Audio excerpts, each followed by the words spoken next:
Bab 641. Wira sontak tercengang saat mendengar berita ini. Benar, aku juga heran. Rakyat desa Angindra juga nggak bodoh. Kenapa mereka harus berbuat seperti ini? Tanya Danu dengan ekspresi bingung. Desa Angindra sepertinya sudah bosan hidup. Desa Angindra selalu hidup dengan aman selama bertahun-tahun. Mereka bisa memiliki pijakan yang kuat karena selalu berwaspada. Mereka juga tidak pernah bertengkar dengan pemerintah dan selalu bersikap baik dengan gubernur setempat. Namun, mereka memberontak sampai datang ke Provinsi Jawali untuk melakukan penjarahan. Bukankah ini jelas-jelas merupakan pemberontakan terhadap pemerintahan? Terlepas dari jumlah pasukan Provinsi Jawali, sekalipun menjarah semua harta rakyat Provinsi Jawali, mereka akan mati dan tidak bisa menikmati hartanya. Jika mengetahui hal ini, pemerintahan langsung mengirim pasukan dalam jumlah yang besar untuk melenyapkan seluruh penduduk desa Angindra dalam sekejap. Ya, masalah ini nggak masuk akal. Mereka nggak melawan pemerintahan tentang masalah Raja Fazana waktu itu. Mereka juga nggak mengatakan apapun saat aku membunuh Fawas. Sekarang, kenapa mereka berubah pikiran? Tanya Wira dengan bingung. Akan tetapi, dia tahu bahwa Barok dan lainnya sama sekali bukan orang bodoh.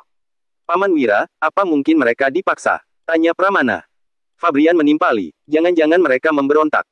Wira menarik napas dalam-dalam. Hal ini ada kemungkinan seperti yang mereka berdua katakan. Namun, pejabat setinggi apa yang bisa memengaruhi beberapa orang desa Angindra setuju untuk memberontak?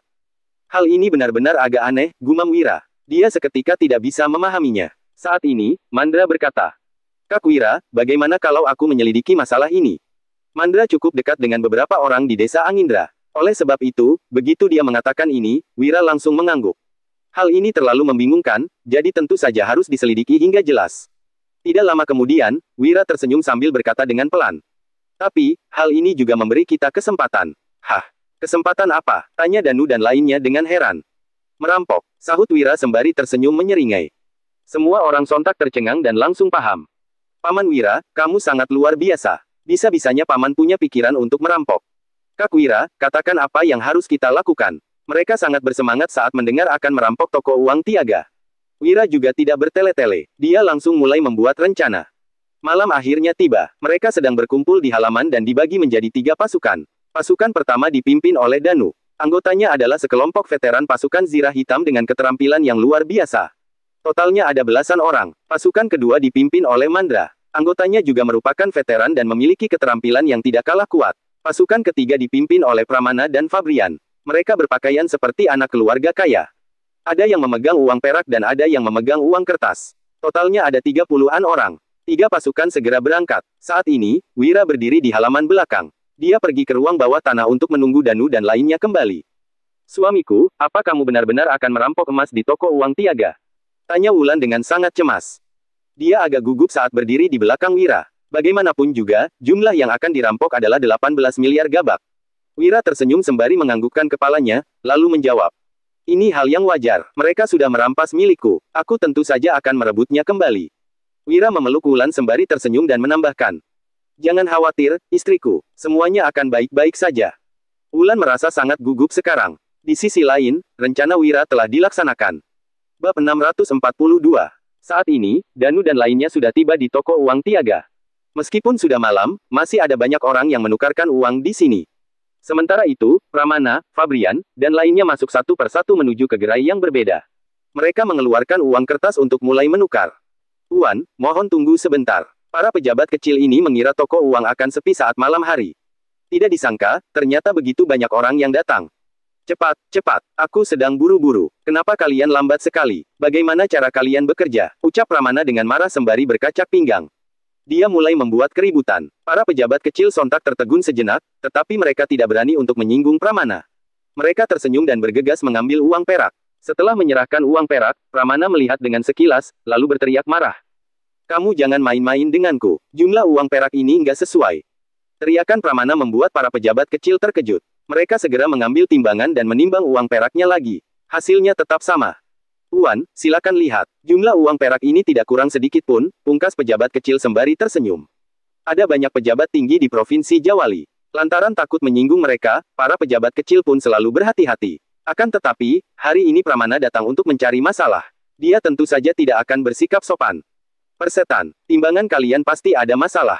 Setiap kali aku menukar uang perak selalu lebih dari ini. Di mana bos kalian? Cepat panggil bos kalian, teriak Pramana. Sementara itu, yang lainnya juga ikut mencari kesalahan mereka. Alhasil, suasana di toko uang Tiaga seketika kacau. Dua pasukan memanfaatkan kesempatan ini untuk menyelinap masuk.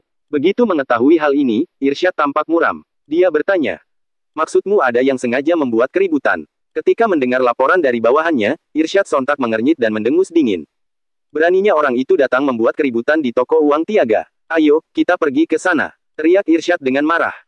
Dia mengajak bawahannya pergi ke toko uang. Dari kejauhan, terdengar seseorang berteriak dengan marah. "Apa latar belakang orang ini?" tanya Irsyad. Dia bukan orang bodoh, sebaliknya sangat cerdas. Dia tentu harus mencari tahu latar belakang orang yang membuat keributan terlebih dulu sebelum menunjukkan diri. Orang ini, sepertinya anggota Wira. Ada orang yang pernah melihatnya masuk ke kediaman Wira. Mendengar ini, Irsyad sontak berkata sambil mencibir. Ternyata anggota Wira yang sedari tadi membuat masalah.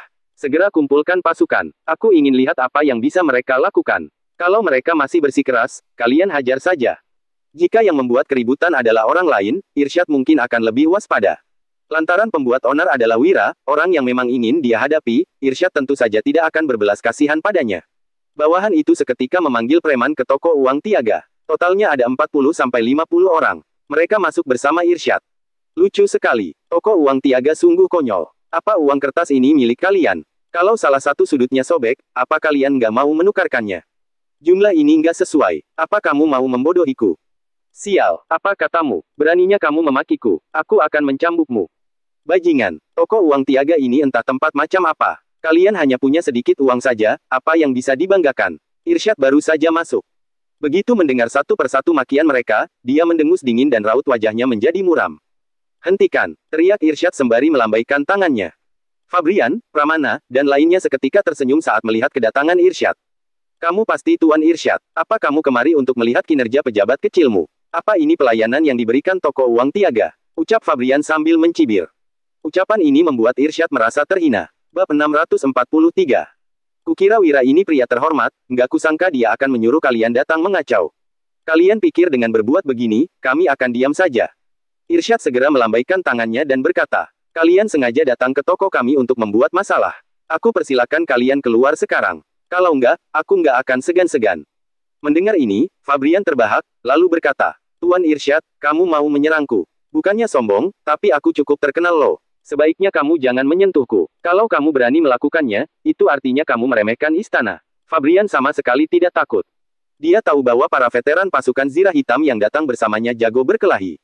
Jika perkelahian benar-benar pecah, mereka pasti bisa mengalahkan para penjaga toko uang Tiaga dengan mudah. Namun, hari ini dia datang bukan untuk berkelahi. Tujuannya ke sini adalah untuk mengacaukan situasi di toko uang. Makin kacau makin baik. Menggelikan, cuma terkenal sedikit saja mau sombong. "Aku mengenalmu, tahu. Kamu keponakan Putro, kan? Cih, biarpun Putro datang ke sini, dia juga nggak akan berani membuat masalah di toko uangku," hina Irsyad tanpa peduli. Semua orang di dunia tahu bahwa Putro telah didemosi dan diperintahkan meninggalkan ibu kota karena tidak disenangi istana. Makanya, Irsyad juga tidak menghormatinya. "Baguslah kalau kamu tahu. Aku ke sini untuk menukar uang kertas. Karena kamu sudah di sini, tolong layani aku. Aku nggak menukar banyak, cuma sekeping uang emas kok," ujar Fabrian. Mendengar ini, Irsyad sontak mengernyit. Dia pun mendengus dan berkata pada bawahannya, "Layani dia." Seorang karyawan toko segera mengambil sekeping uang emas dan menyerahkannya pada Fabrian. Fabrian yang duduk di sana lantas berkata lagi, tiba-tiba aku nggak mau menukar uang emas, aku tukar uang perak saja." Irsyad mendengus, lalu berujar, "Fabrian, aku tahu kamu datang buat cari gara-gara. Nggak masalah, aku akan menemanimu main sampai akhir.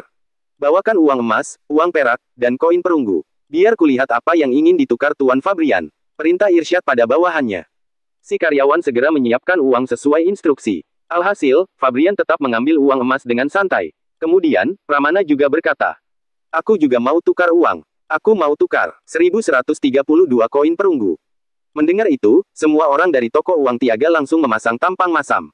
Belum sempat mereka bereaksi, orang-orang lainnya juga ikut menimpali. "Aku mau tukar 743 koin perunggu. Aku mau tukar 621 koin perunggu.